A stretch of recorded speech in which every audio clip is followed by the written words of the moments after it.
All right. Today we have David Essel on the line, #1 best-selling author, life coach, counselor, and minister. David's work is highly endorsed by the individuals like the late Wayne Dyer and celebrity Jenny McCarthy says that David Essel is a new leader of the positive thinking movement. David is one of the top counselors and relationship experts in the world.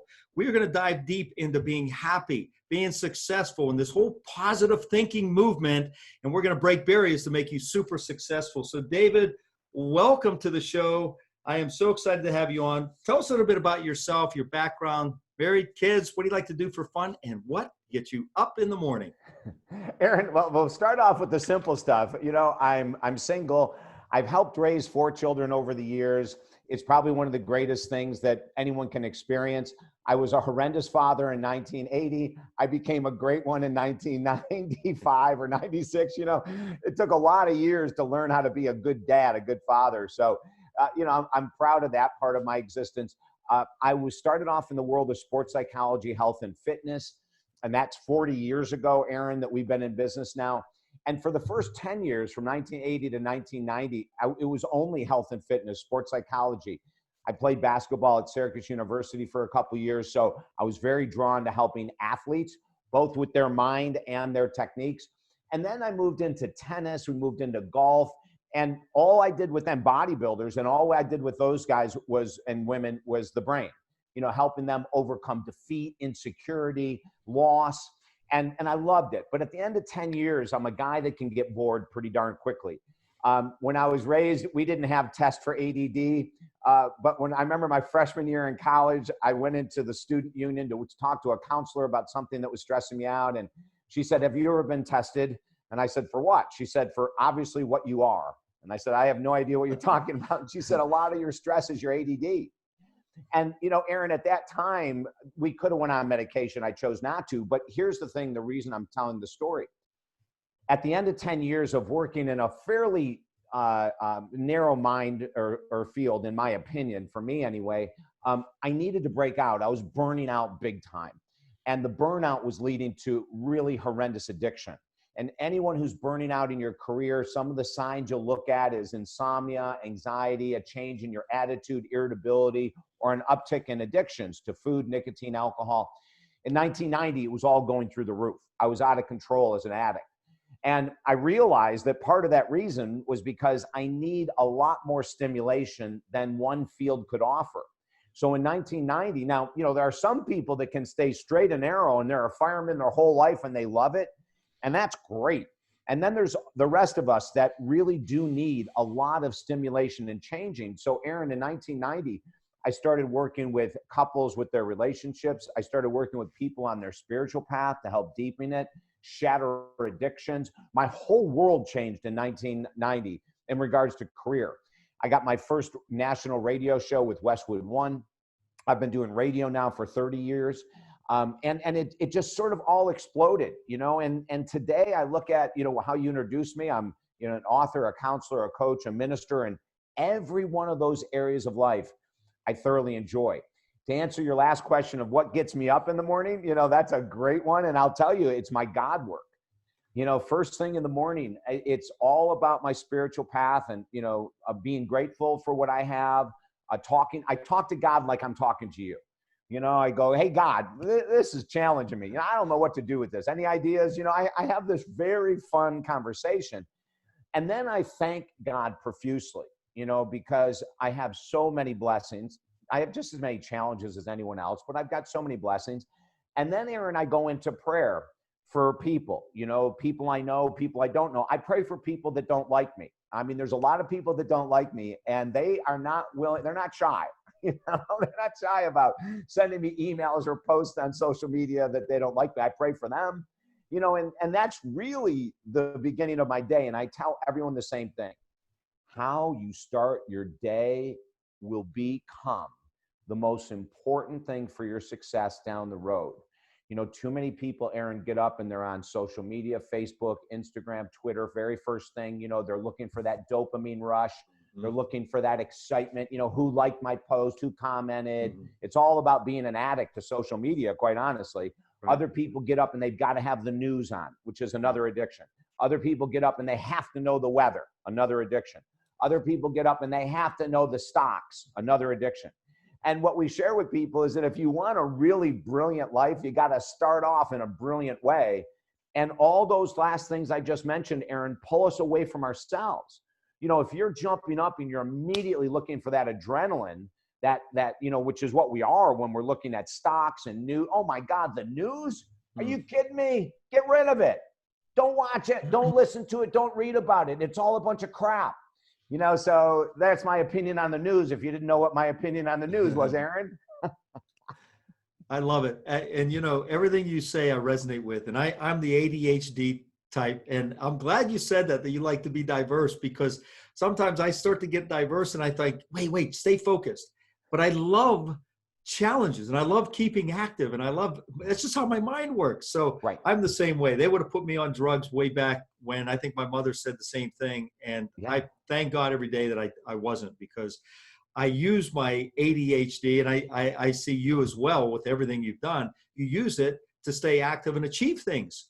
So yeah. We're active. We can use it positively or negatively.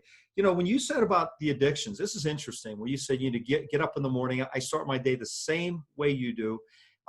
And I prepare my mind so I'm ready. But when you said about the addictions, I never thought of watching TV, watching the news as an addiction. Facebook is an addiction. So why don't we jump into this, and why don't you explain, because I really believe there's a big issue out there and I deal with my patients all the time. They're like, oh, I'm so busy. I hear this all the time. I'm busy. I didn't have time to work out. I don't have time in the morning. I'm like, bull crap, you have time. You're not planning it properly. Stop the TV, do 10 push-ups, you know. So how would we address this? So, you know, to become a happy person, I can see it. You look healthy, you look happy, you're energetic. I love it. Yeah. So how do we start moving in this direction? Where's the problem behind this stuff? Well, when we think of, you know, the news, well, let's go right back to the news. You know, the news, whether we're reading it, listening to it, watching it, it doesn't matter. There's so much confusion, and we have proven one thing. No one knows what the hell's going on. That's what the news has proven. No one knows squat about anything, you know, and I'm being very, very honest with you right now.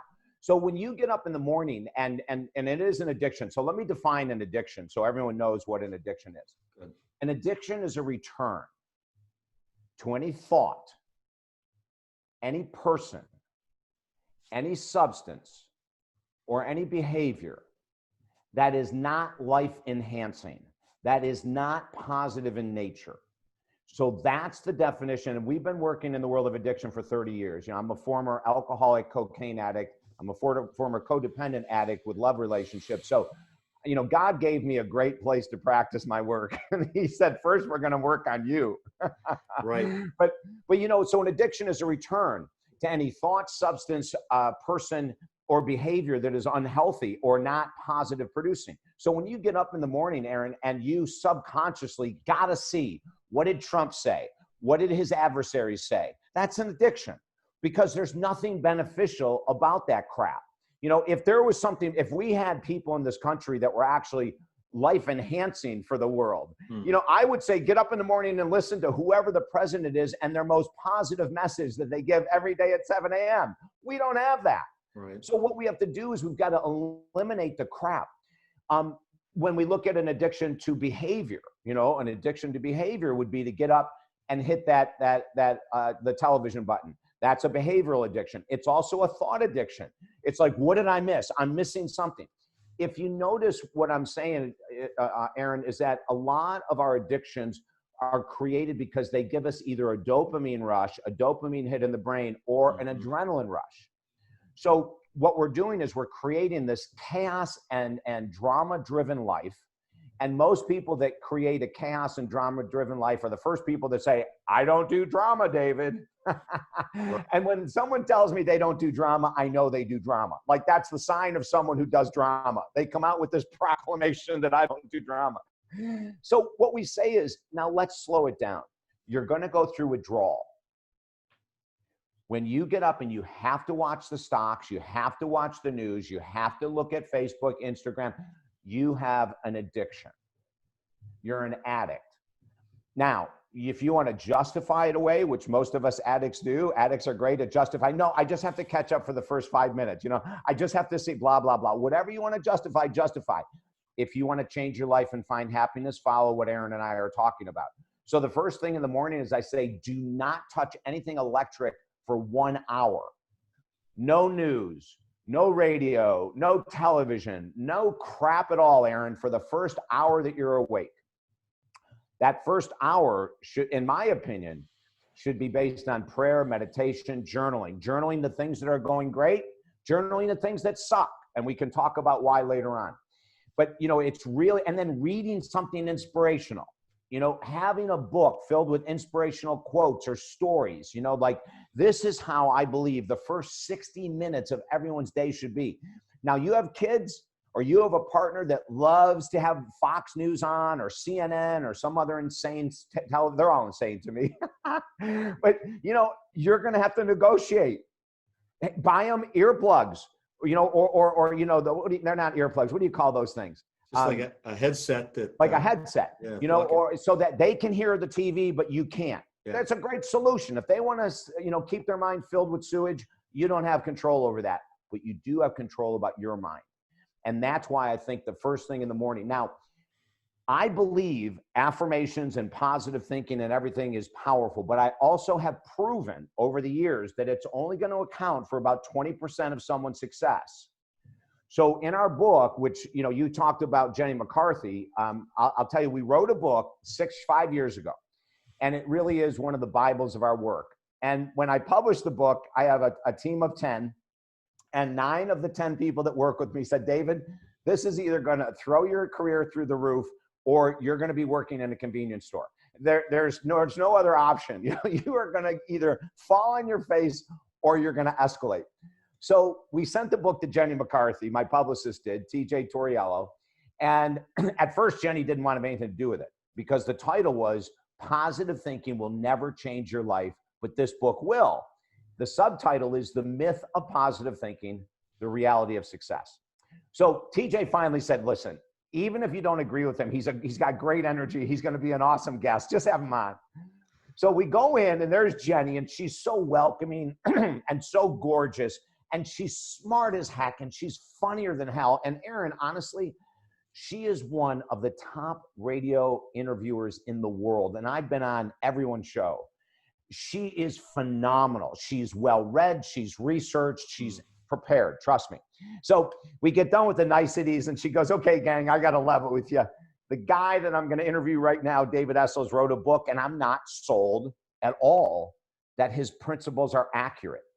The name of the book is Positive Thinking Will Never Change Your Life. So here's the deal I made with David. I'm giving him 3 minutes of uninterrupted time on my radio show. He either sells me or he doesn't. If at the end of 3 minutes, I buy into his philosophy, you'll hear it. If at the end of 3 minutes, I don't buy into his philosophy, well, we'll just have to think of something else to talk about. You know, she was adorable, Aaron. So then she looked at me and she said, go. Oh, man. And I knocked it out of the park. We hit the biggest home run in 3 minutes. At the end of 3 minutes, she put her hand up. She goes, okay. And she's looking at me and she looks at the microphone and she goes, ladies and gentlemen, I have been wrong. I have been teaching you and praising the world of positive thinking, secret, the law of attraction, all these things that David just destroyed. David Essel is the new leader of the positive thinking movement. I'm so glad I had him on the show. David, let's keep going. And Aaron, that was the massive breakthrough. You know, that was the book 5 years ago that opened up this channel opportunity for me to say, no, I love positive thinking. It will account for 20% of your success. Now, if you have an affirmation, Aaron, or a vision board or something, and you say today, I earn $1 million this week, and you get $1 million check tomorrow, that has nothing to do with the power of your mind. Now, if you can repeat that to me every day and get $1 million check every day, I'll say, okay, wait a minute, I was wrong. I'm wrong on all this, and I'll admit I'm wrong if I'm wrong. And I'll tell you a story about me admitting that I was wrong.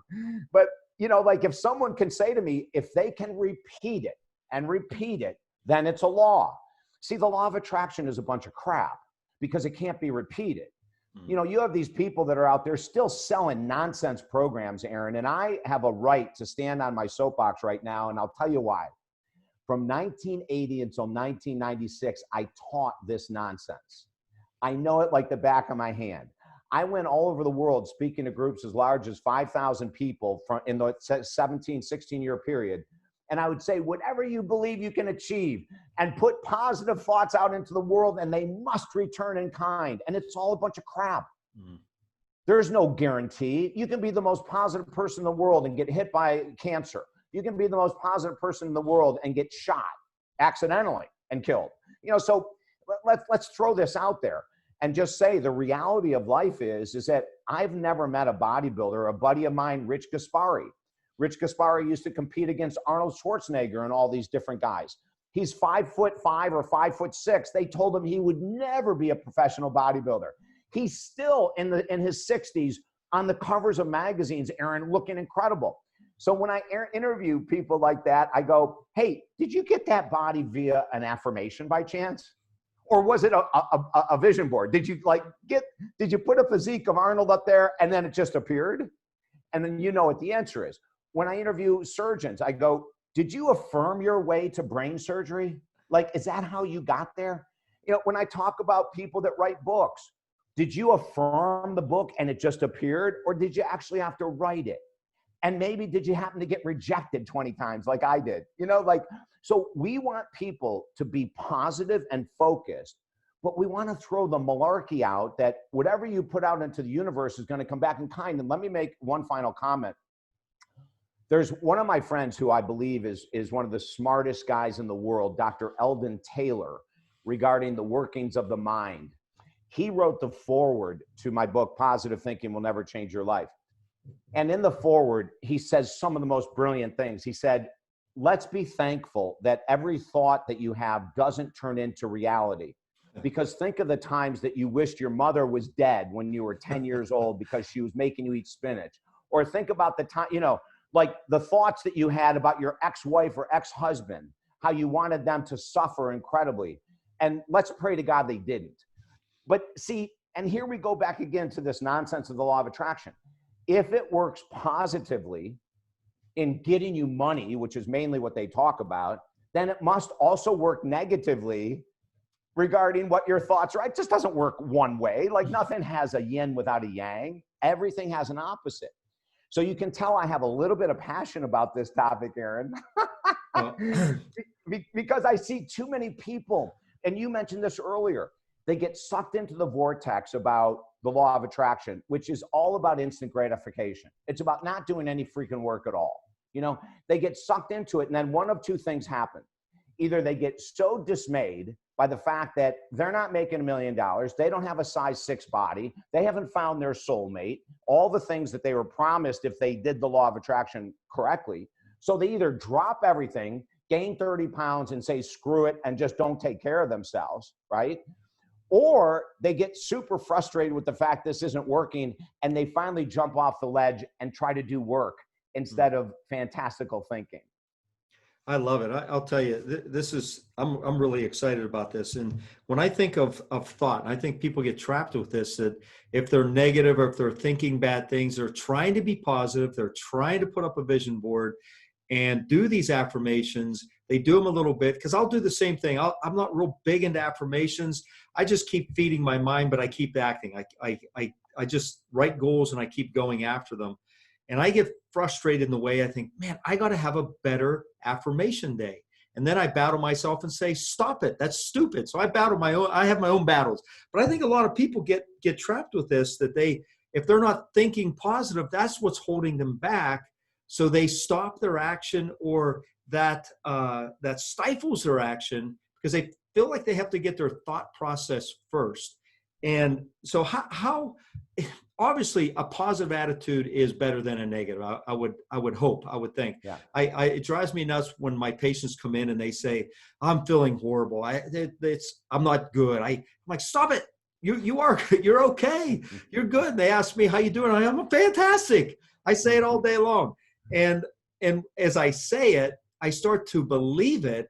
But if I believe it, this is what I'm thinking. And I want you to clarify this. what I'm saying, I start to believe it my own subconscious, but then I act upon it because I say it so much. And the more I say it, the more I become it, but I wouldn't become it if I didn't act on it. Yeah, So, Aaron, yeah, so how you're does right. that work then? Like here, I can't wait to read your book as well. I haven't read it. It excites me. Just the title alone excites me because I love stuff like that. That's controversial. Yeah. But how do we start moving in that direction? This is the pandemic. The pandemic of our lives and thought and action and where we are. That's the pandemic and our health. We've ruined our own health and we think it's somebody else's fault. So where do we go from here? Well, I think the first thing is as long as your positive affirmation or positive thought is followed by the correct action steps, you're moving in the right direction. The people that I'm very concerned about are those that sit back with their vision board on the wall and stare at it, or they write, I have stories in all my books about people that have come in following the law of attraction for years, writing 150 times every morning, I am a millionaire, I am a millionaire. And they come in with, and here's a true story that's in one of my books. A woman came in with 40 journals that she had been writing every morning an hour, I am a millionaire, for 2 years. Ugh. And she said, it was a huge box. And I said, what is this? She goes, these are my journals. I said, why'd you bring them in? She goes, I just want to ask you what I'm doing wrong. And I said, what do you mean? And she goes, well, I'm following the law of attraction. I'm doing everything they tell me to do, and I still haven't made my $1 million. And I say, all right, well, that's great, but what are you doing to make the $1 million? And she said, what do you mean? I'm following the program. I said, exactly. And if you keep following the program, if it hasn't worked in 2 years, if you're writing an hour a day and it hasn't worked in 2 years, that should be a red flag, right? So, we got her away from that. Within 1 year of having her focus on action and attitude, not attitude alone, not wishful thinking alone, she was able to double her income. She found a great guy in a relationship, and it all took a year of her applying these principles. Now, so I think, let me go back to your statement. I think saying that I feel really great is only as good as the action that backs somebody to make them feel great. So if you say, I'm feeling really great, but you drink every night, or you smoke, or you eat crap food, I would say quit saying the affirmation. Right. It's not doing you any good. All it's doing is giving you false hope. Quit the affirmation until you're ready to change. Now, that may sound like a pretty blatant statement, but I really mean it, because that's the problem with affirmations, the law of attraction, and the secret, is that people think by saying or thinking or putting out these magical energy waves to the universe that somehow they're going to get it back. But let me talk about the power of negative thoughts. If we try to cover up negative thoughts with positive ones and we don't deal with the core issue, the analogy I give is this, Aaron. It's like you have termites through a wood house, and you see on the outside of the house, you see the termite underneath the line, underneath the paint. The positive thinker puts another coat of paint so that they don't see the termites. The successful person goes to the core, wherever the nest is in the house, exterminates the nest, removes the wood that's been infected and chewed up, replaces that wood, primes it, paints it. Now they're good to go. But you'll notice the first step, they went to the origin. Why am I drinking? Why am I procrastinating? Why am I a jerk to my partner? Why am I so impatient with my children? Why do I treat myself like crap? Why don't I treat myself like a king or queen I am? Why don't I look at my body as a temple? Like, we want to look at the origin of this stuff, because if you don't find the origin of why your money always sucks, your body sucks, your relationship, if you don't find the origin, you're just whistling Dixie. And this, I'll tell you why, Aaron. The conscious mind and the subconscious mind both need validation and verification that change is necessary. When you write down how many drinks you have every day and it's more than 2, you have an issue. When you write down the type of food that you eat and it's junk food, it's not life propelling, it's actually holding you back. Your mind, both the conscious mind and the subconscious mind, see it in writing. They see you have issues. If we don't get to those issues and remove them, the chances of being healthy, happy, and good relationships and having a great body is almost 0. So we encourage people to embrace the negative limitations by writing them down. We say, like, let's get to the core of why do you eat sugar at night? I don't want to deal. Well, and you know this, Aaron, sugar's like alcohol in the brain. They both do the same thing. They numb emotions. So when people eat sugar at night, what they're trying to do is remove the day, the disappointment, the boredom, the frustration, the arguments. So sugar will do what alcohol will do. It's the same thing that nicotine does. So when we at night, when we look at our habits and we look that we're using mind numbing substances, we've got to come to the realization is there's stuff in my life I don't want to face. So I'm addicted to food at night, television. I'm doing everything I can to avoid feeling and to avoid looking at the real David Essel. And I was a pro at this, Aaron. I mean, for 30 years, I pulled off two of the deepest addictions that man can have. And I still did this work and I still kicked butt, but my relationships were a mess. And so I could compartmentalize my addiction and be spot on every day with every client, whether I'm speaking or one-on-one. But my personal life was an absolute mess. And then the realization that I had to change, and I'll tell this story, how that came about.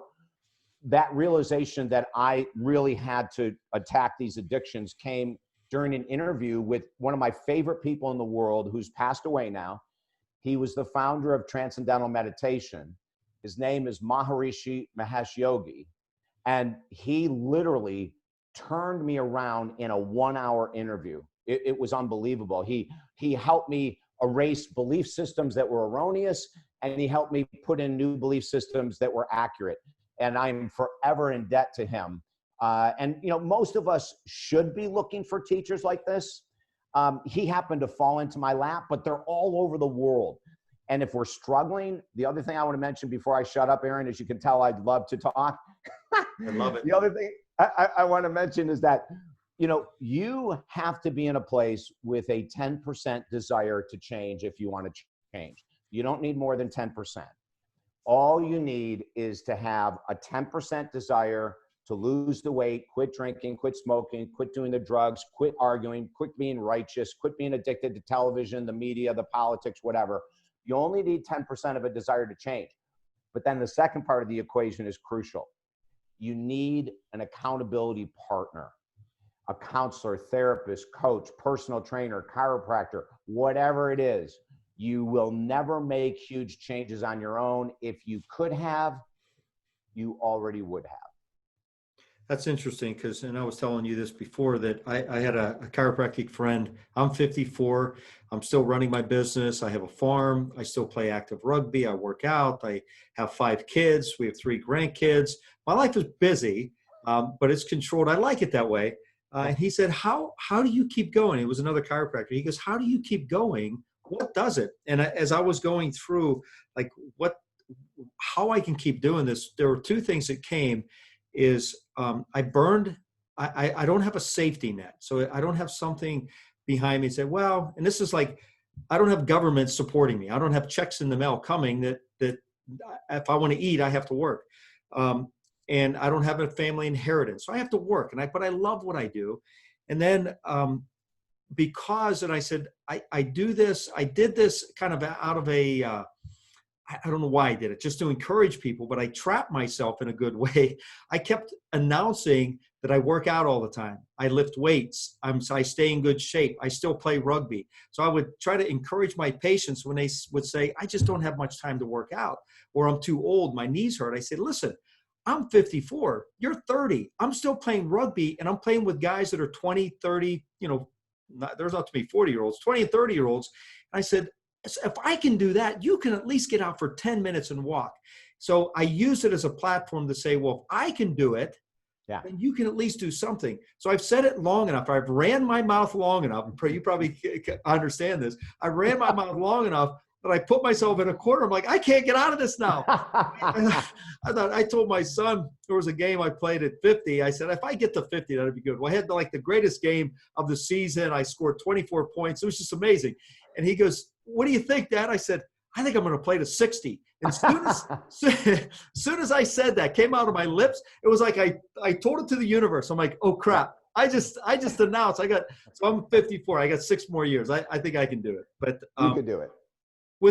This is interesting. So 10% desire to change. So we just have to, and I pray that this episodes like this, and people that are listening, they have a desire to change. They have to realize maybe this is a tipping point for them, that they hear, I do have 10%. Like in the That's Bible, right. it says the faith of a mustard seed, tiny. That's a wee little seed, 10%. I love this. And then they accountability partners. So as they're looking at their lives and they're saying, okay, I think I have 10%. What does an accountability partner mean? What practical steps do they need to apply? Because this can affect business, relationships, physical life. It's all the same, correct? Aaron, absolutely. You know, and the important thing I want to continue to drill is so many people tell us you have to be ready to change if you want a big change. And it's nonsense. You know, most of us, I wasn't ready to get sober. I was not ready to get sober at all. I went in with a 10% desire and I came out a year later going, oh my God, my life is incredibly beautiful now. But it took a year to get comfortable as a free man, free of alcohol. But I couldn't do it by myself. And here's the interesting thing, Aaron, you may have listeners in the same situation. Even though I'm a counselor helping other people get sober, I could not do it myself. So I myself decided, I went to a 30-day treatment center. And then at the end of 30 days, when I came back, I decided to work with a counselor for 52 straight weeks. So every week I had an accountability partner. She would ask me, how are you doing? Did you have cravings? What did you do when you had cravings? Who did you avoid? Did you hang out with anyone you maybe shouldn't have? You know, so every week I had someone that I had to report to. And I've told this story so many times. That's the reason I was successful. In 1997, I did the same thing with a different addiction. I had a codependency addiction. And in my case, I was the white knight.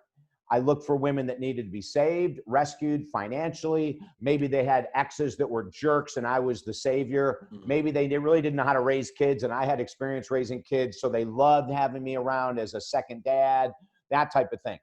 The problem is that when you date women or you're a woman and you date men that need help, eventually everyone gets resentful. Because once I rescued all these women, I wanted something in return. And then they would get upset because I'm demanding more and more. You know, well, I've helped you here, I've helped you there, I've helped you there. Now you're going to do this and you're going to do that. And eventually everyone loses. So, it took a year of working with a different counselor for me to shatter my codependency. And then something interesting that's happened out of all my addictions, and especially codependency, Aaron, is that we've become one of the top codependency organizations in the world. 50% of my work with men and women is about helping to shatter codependency. Our newest book that just went absolutely nuts this year, it's our 11th book. It's called Love and Relationship Secrets That Everyone Needs to Know. And that is all about shattering our codependent nature. Where did it come from? How did it form? How does it destroy friendships, family relationships, and love relationships? I mean, the book, as it's been quoted, is the new Bible on love and relationships. So, but if you don't have an accountability partner, most of us, Aaron, will have great intention to quit drinking, great intention to quit procrastinating, great intention to quit all these things. But within about 7 to 30 days, we're back to our old self, not doing anything. That's the pattern we want to shatter. You know, it was funny a few years ago with drinking. I didn't drink a lot, but I wanted to stop as a example for my kids. I saw my kids drinking and it was causing trouble. It was starting to, drinking can wreck your life. And I started seeing it as an addiction. I have an addictive personality. When I found that it was kind of in my mid 40s that I said, I think I want to stop drinking, but I didn't want to give it up because it made me feel good. So I dealt with that for about 10 years and I kept saying, man, I want to stop, but I didn't do anything about it, but I had a little desire. So that drove me to listen to a podcast by a guy that I had interviewed prior. And I just listened to his podcast over and over. And I started hearing these stories and hearing that other people were in the same boat. And then I used that as a platform to say, you know what, I can do this. I can stop. So today I just checked my phone. I'm 257 days, haven't had a lick of a beer or anything. And I'm fine with it. Every once in a while I get a temptation, but it just kind of fades away. The accountability partner, and maybe we can dive into some of the work you're doing in the books you have done, because people think, well, I didn't want to go to an AA meeting. because I'm like, I'm not that bad. I'm Yeah. not that guy. And I didn't want to go to a counselor. I'm like, I'm not that bad. I didn't want to spend the money. I had my reasoning, excuses. But I found a platform, just like your book or maybe what you're teaching and coaching. It's a platform. It's an accountability platform that we can hold on to and start moving. Why don't we talk about that? Talk about your work and what you're doing, because if you're trying to do this on your own, whether it's stop drinking, a relationship problem, anything physical, and you're doing it on your own, like David said, you're going to fall flat. It's unless you're super successful. I feel very grateful that I hung on. I probably listened to 100 episodes, and I tried before, and I did it for like 6 months, went back. And when I would have a beer, as soon as I'd have a beer, that touch of alcohol and taste of sugar, it hit my tongue. As soon as it hit, I wanted 4. Because I know 4 would give me a nice buzz. So I'm like, all right, 1 would hit 4. And my wife would look at me and say, why do you think that way? I'm like, I don't know, but that's how I do it. If I'm going to work out, I'm going to play rugby. And you're like, well, you're too old. No, we're going to do it. So I go sometimes maybe to extremes. So why don't dive into what you're teaching and coaching? This is so important for the listeners to find support, find help. You've written many books and you counsel in many different angles. Dive into that for me, please. Yeah, Aaron, we just surpassed 400,000 counseling sessions. Wow. Which is incredible over, the 30 plus years now, 400,000 counseling sessions. And I say to people all the time, the reason we've done so many and our clients are so successful is because they're doing the work we're giving them. It's really that simple. So we say, just like when I went into the treatment center, I had a great Monsignor who was there as the spiritual teacher at the treatment center. I had a great counselor. And the number one thing they both said to me when I walked in, because they knew that I was a minister, that I was a counselor, a speaker, an author, and all this kind of stuff. And the minute they said, you're not going to struggle with this program as long as you do everything we ask you to, period. If you're willing to surrender, David, we can give you a life you've never thought imaginable. But if you want to do anything your way, it'll never work. And Aaron, I have the same philosophy. Our addiction recovery program is 100% different than 12 steps. Our financial freedom program is 100% different than you'll find with any law of attraction teacher. Our weight loss now and forever program, completely different. We use amino acid therapy to help regulate brain function, to eliminate brain fog so people can have that inspiration to move on.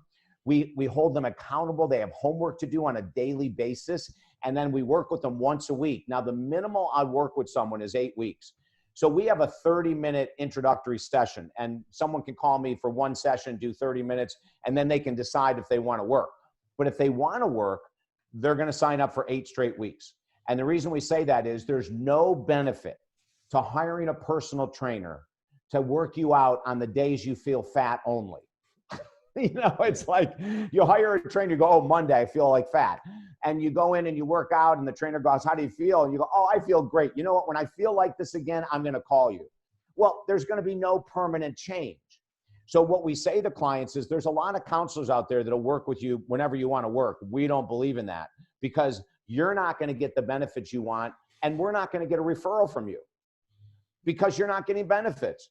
I only want to work with people that will do the work. So that's what we offer with accountability. It's 30 minutes once a week. There's homework in between. And it doesn't matter what your mindset is. As Aaron and I have said, if you have a 10% desire to change, come on in. The website is talkdavid.com. It's super easy to remember, talkdavid.com. Just go there and look at all the different people that we've worked with, the different programs we offer. And, and this is a very open, honest statement. You're listening to David and Aaron. You want to change or you wouldn't be tuned into this type of show. Whether you work with me or someone else is not my issue. My issue is when people try to do it alone, Aaron, you're not going to be successful. So let's do this. Create a 10% desire to improve your finances, lose the weight, improve your health, improve your relationship, find a great partner, find a better career, whatever the goal is. Just have that 10% desire to change. Then immediately today, find someone to work with. Don't wait until the summer's over. Don't wait until school starts. Don't wait until you get your new job. Don't wait. procrastination is probably one of the hugest addictions, the biggest addictions in the world for all of us. So we need to realize that the procrastinating mindset is going to be going, you know what? That was great listening to David on Aaron's show. I got a lot of information. I'm going to start right after my 50th birthday. That'll be my gift to myself. And they're 40. Yeah. You know, you just got to jump into it. There's a friend of mine, Julia Cameron, who wrote a book years ago called The Artist Way. And in the book, there's a beautiful quote. And she says, just leap and the net will appear. And whether that's God as the net, or whether that's your attitude will appear in a new way, the success, you just gotta jump. Like, we are so used to this, let's find the easy way out. You know, Suzanne Summers with the leg thing. What was Thigh Master, right? Yeah. It's like, come on, dudes and dudettes, really? You think that's gonna give you Suzanne Summers legs? Like, let's get away with this instant gratification crap. You know, the I am affirmations that are going to bring $1 million. And let me make this comment, Aaron, because this is important for all the people that love the law of attraction crap. When you say, I earn $1 million a year, and you earn 50 or 60 or 100, you are so far out of integrity with yourself. It's not even funny, because you're lying to yourself. And I'm going to tell the Maharishi story in a second. So if you say, I earn $1 million a year, let me tell you what you have to be prepared to do. You have to be prepared to earn $82,000 a month. Very few people in this world have the gifts, the talent, the determination, the persistence to earn $82,000 a month. So throw that crap affirmation out the window. And instead, if you're earning $50,000, why don't we shoot for 75? That's a 50% increase in your income. Or if you're making 25,000, let's shoot for 30. And then when you hit, I don't care if you hit 30,000 in 10 days, then make it 35. Right. And if you hit that in 30 days, then make it 40. You know, but we've got to get realistic. And so let me tell you how all this came down and how my life radically changed with Maharishi. In 1996, we got a call. Now, transcendental meditation to me is one of the most powerful forms of meditation ever devised. And we teach a form of meditation now called no thought meditation. And a lot of it is based on TM.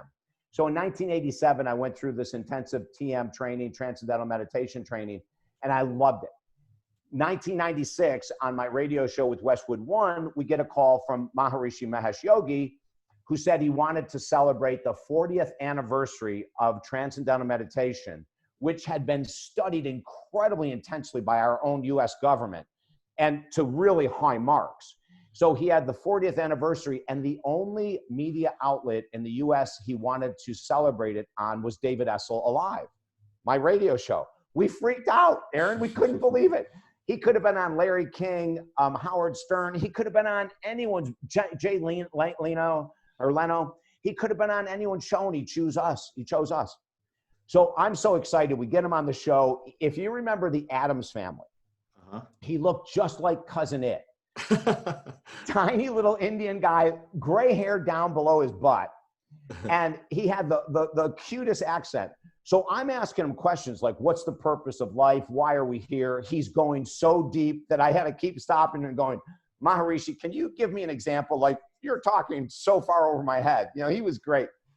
But here's where things got really interesting. We went to a break, and he said to me, David, he goes, you've talked a lot about positive affirmations and how much you love them. I go, oh my God, Maharishi, yes. And he goes, do you have a favorite that you've been saying for a long time? I said, yes. He goes, tell me what it is. And I couldn't wait, Aaron. And here's what it was. I am David Essel, a child of God, happy, healthy, and sober today. And there was this pause, and he said, that's really beautiful. Is it all true? And I lied. And I said, yes. He said, good. He goes, as long as your words are true, keep saying them. And I said, okay, great. Now, I knew I was lying. He probably knew I was lying. And we ended the interview, and I said, well, I'll think about that. You know, the affirmation isn't 100% true because I am an alcoholic. Well, anyway, let me just let it go. A couple weeks later, I'm in Orlando, Florida, speaking at a conference, and I get off the stage, and there's a group of people asking questions. And finally, at the very end, there's this tiny little girl. And I said, I am so sorry it's taking me so long to get here. She goes, hurry up, we need to grab coffee. I only have 20 minutes now to interview you. And I said, oh, that's interesting. What magazine are you with? She said, I'm not. I'm with Maharishi. I said, oh my God. And I said, what's he want? She goes, hurry up, come on. She goes, I just flew in from Iowa. I have 20 minutes and I got a flight I got to catch out. So we sat down and she goes, Maharishi wants to know one question, the answer. What do you remember from the interview? And Aaron, honestly, I really couldn't remember much. And it was weird. You know, I've interviewed Deepak many times and Wayne Dyer, and I could always remember what they're in. And I said, honestly, I said, I'm spacing out. I can't even remember. She goes, just think of one thing. And I said, okay, if it's one thing, I said, he was filled with joy.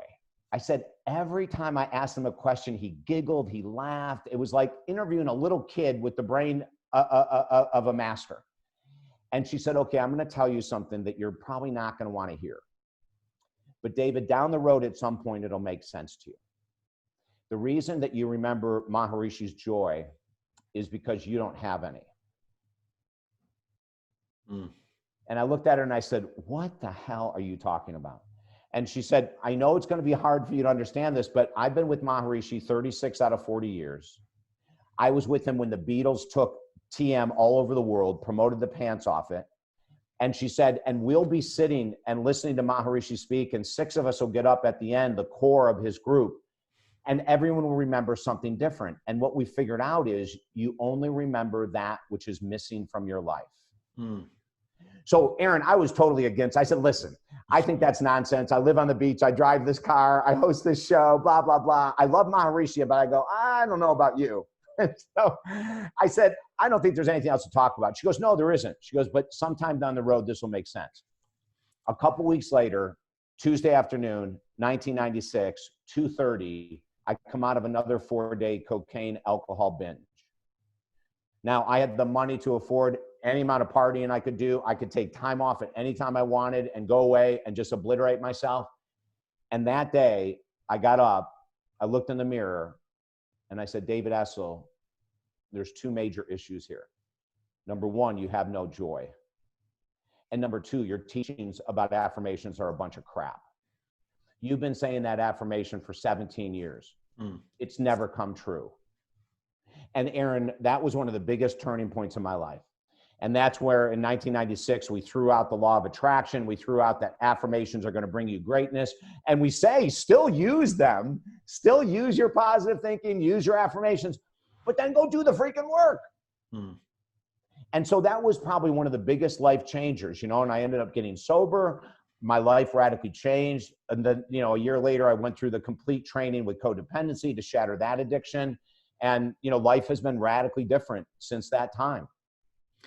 So that's amazing. And, you know, you hear a lot of stories where people, you know, they finally hit the pits of hell and, you know, they wake up, God pulls them up and their life is radically changed. Sometimes we will never see that change unless we hit such rock bottom. When you were talking before about writing down, journaling and being honest, is this part of it too? Is like, if you write down truth, because I think the same thing. Into health and fitness and rugby, I'll hear guys say, oh, I want to go train with the American team. And I look at them, I'm like, you can't even train with me. I'm like, and I'm 30 years older than you. I'm like, what do you think? I said, why don't you just train to be on our local team first? You know, it's like, pull it back, you know, and I think that what you were saying, you know, when you write down it sounds bad, but it's reality, the negative thought or the reality of it, you're putting it up to say, this is where I'm at. It's truthful.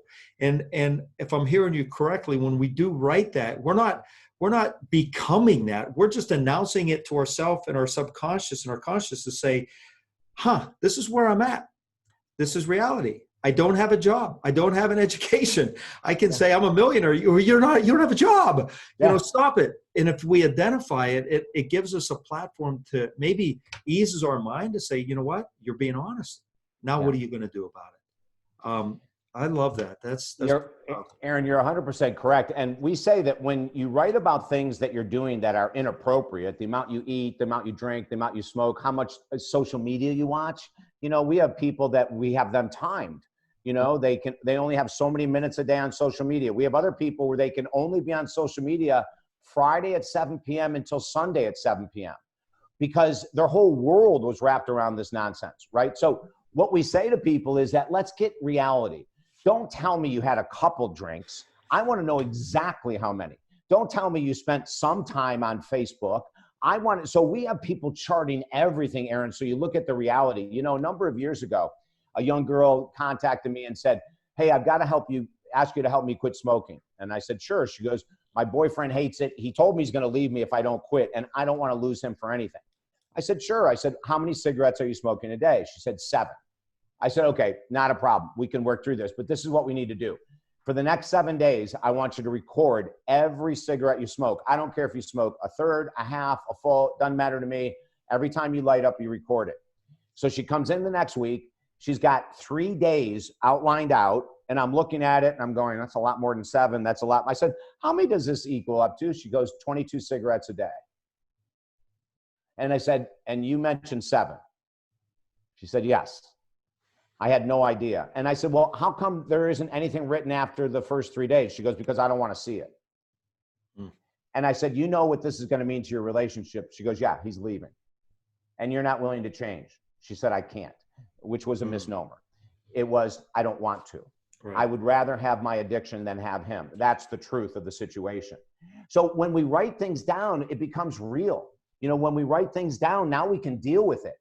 But if we keep it up here, the brain has this great opportunity, instead of saying, wow, I had 8 drinks on Friday night, to say, you know I had 2 at the bar. I may have had 1 more. That's trying to recall. And let me give a really quick differentiation between the conscious mind and the subconscious of why this even happens. The conscious mind is the mind listening to Aaron and David right now going, I am ready to change. Yes, I have 10%. I've got a 10% desire to do X. Whatever X is that you're doing that you need to stop doing has probably been a part of your life for a while. It might be 6 months, might be 50 years. The subconscious is all about patterns. It doesn't care if your patterns are healthy. It wants you to keep them. If your patterns are unhealthy, it wants you to keep them.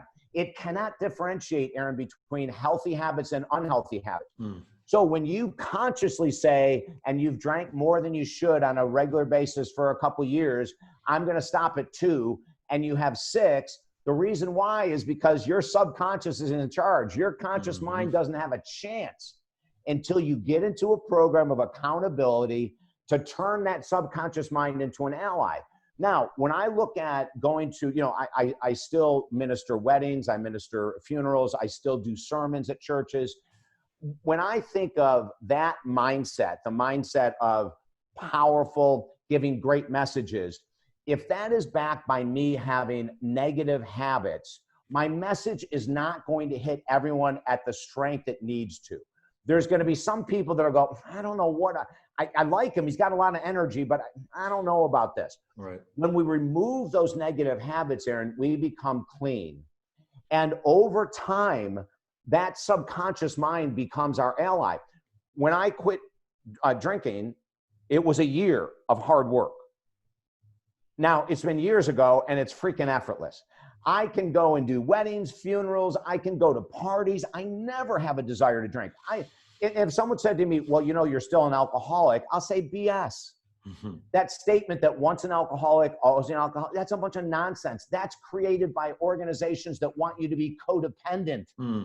They want you to believe you still need to go to meetings. They want you to believe that if you don't go to meetings, you're going to relapse. It's a bunch of nonsense. Listen, 12-step meetings is what I'm talking about. They have a 10% success rate. They have a 90% failure rate, which means this. If you're happy with 12-step and you haven't cross-addicted to caffeine, sugar, nicotine, you haven't cross-addicted to arguing, and you love the 12-step meetings, keep going. If it works and you're happy, keep going. But if you're sober and you feel guilty if you miss a meeting, if you're sober and people are saying, hey, we haven't seen you in a week, and you feel bad, that's codependency. Like, it would be like this, Aaron. If every person I help get sober, I said, now remember, you have to work with me for the rest of your life to stay sober, they would say, what? And yet we have this organization saying, if you want to stay clean, you have to keep coming back. That's codependency. I don't want my clients coming back after we get clean. I want them out changing the world, having fun. They shouldn't be tethered to their counselor. Now, if we get them sober and they want to come back and work on weight loss, or they want to come back and work on love, that's a totally different thing. But I want my people to be independent, strong, whatever their issue is when they leave our work. I want them to have all the information necessary, Aaron, to keep going without me. I love it. And obviously we could talk for hours, because I would just love to just pick your brain for hours. I'd be here all day. But honoring your time, and listeners, this is amazing. You're talking with one of the best on this planet. His mind is sharp. I've done a lot of work in this over the years. I've read countless books, and I love what you say. And you're breaking some barriers that have been built up that are junk. It's crap. It needs to be broken down. We need to change, and you're expressing that. I can't wait to read your books, which I haven't yet. So this is exciting for me. But David, why don't you do this? Tell the listeners, and we're going to have all the show notes. We're going to have all David's contact information in the show notes. But tell them where they can find you, and just so they can find you. Yeah, it's so easy. Just, talkdavid.com. It's a great name for me because all I do is talk. Talkdavid.com. Just remember that. And when you go there, you can see our books, all the different programs we offer. We even offer a program to help people learn how to write a book. It's a really great a program. It's a lot of fun. I love teaching it. We teach people how to meditate with our no thought meditation program. There's relationship help, addiction help. Obviously, we've been talking about that, financial work. Doesn't matter what area of life that you need help with. We work with people all over the world via phone and Skype. So just go to talkdavid.com, peruse it, have a blast. And if you have that 10% desire, send us an email and we'll get you cracking on a brand new path.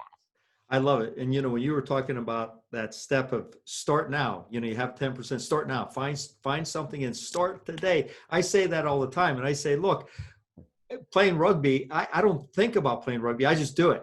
And even with my wife for years would say to me before going out to play a game, don't get hurt. And I'd say, will you stop it? So why don't you just say, go kick some butt, go, you're the oldest guy on the team. Go show them what it's about. So when I go out I'm like, don't sit on the sidelines. It's fun in the game. You might get hurt, but it's still fun. And these young kids, they call me Gramps. They're like, all right, Gramps, I'll dye my hair so it doesn't look great. I'm like, all right, Gramps, that's adrenaline. That's a shot of juice in me. I'm like, I'm going to hit you and I'm going to score and I'm going to look you right in the eye and say, all right, there's Gramps for you. So I love it, Aaron. I love your stuff. So David, as we end here, any fun, crazy, exciting plans for the future? Oh my God. Let me try to think. We have a goal now. Every year we release a new book, and we've done that for 5 years, which is unprecedented, Aaron. We've learned, I've created a system where I can actually, my last book, Love and Relationship Secrets That Everyone Needs to Know, I wrote it in 2 days. So, we've got a brand new book coming out in January, and it's actually going to be about anxiety, depression, and addiction. And it's going to be my story and how we need to overcome, because they're all tied in together. People that have addictions are usually struggling with anxiety and depression, and people who have anxiety and depression are usually struggling with some form of addiction. So that's the new project, which we're super excited about. I mentioned that we help people write books. We've got a brand new webinar coming up that people can be on from anywhere in the world, how to write a book in 30 days. That's all at talkdavid.com. So we've got great programs. And, every year, Aaron, we shoot to bring out 2 or 3 new programs as well as a new book. So that's my ADD in my favor. That's where I use it to my advantage. That's great. I love it. And folks, please, when you're done with this, sit down, that 10%, write out what you want to do, find an accountability partner, mouth it, put it on Facebook if you have to, say, this is what I'm going to do. And then back it up, because you're going to look like a fool if you don't. So use my method. Run your mouth like a sewer sometimes, but if it's for the positive, you're going to make change. So David, thank you so much for being on the show today. Our listeners are going to love this. Any last parting advice? No, you know what? I've had a blast with you, Aaron. I love your questions. I appreciate you being able to flow in so many different directions. You know, some hosts get really stuck and they go, oh my gosh, we're changing directions. I can't keep up. I think our brains are very similar. We're So wired thank together. you for being such a professional that you're able to flow with all these different directions. It says a lot about your gifts and talents. And I'm sure your listeners appreciate your ability to do this too. So thank you. Well, I appreciate the kind words. Thank you, David. And let's make Pittsburgh the healthiest city in America, and let's transform the world, because let's not stop here at Pittsburgh. David, thank you. All right, Aaron. Great day.